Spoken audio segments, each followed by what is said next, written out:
মানুষের জীবনে সবচেয়ে বড় জিনিসটা কি জানো? মায়া।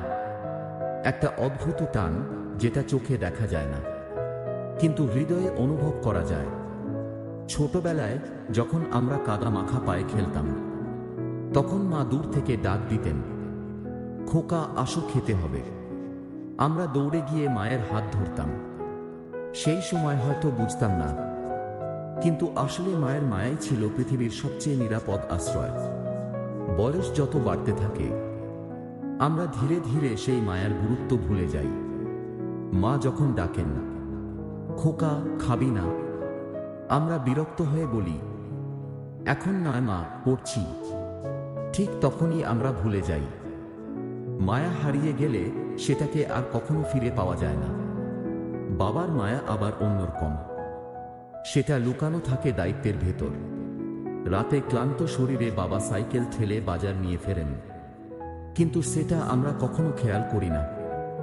বাবা হয়তো কখনো বলেন না, আমি তোমায় ভালোবাসি, কিন্তু সারা জীবন শুধুই সন্তানের জন্য কাটিয়ে দেন। তারপর আসে আরেকটা অধ্যায়, প্রেম। একদিন একটা মেয়ে জিজ্ঞেস করে, তুমি কি আমায় কখনো ছেড়ে যাবে? ছেলেটা হেসে উত্তর দেয়, মায়া তো ছেড়ে যাওয়ার নয়, এটা তো আসলে এক অদ্ভুত বাঁধন। ভালোবাসার ভেতরেও থাকে মায়া, যেটা মানুষকে শক্তি দেয়, বাঁচতে শেখায়। কিন্তু জীবনের তাগিদে, কাজের জন্য অনেকেই শহরে চলে যায়। ঠিক তখনই একদিন ফোন আসে, মা অসুস্থ। সে দৌড়ে ফিরে আসে, কিন্তু দেখে মায়ের চোখ ভেজা। মা তখনও বলেন, তুই খেয়েছিস তো? মায়া মানে নিজের কষ্ট ভুলে অন্যের সুখকে আঁকড়ে ধরা।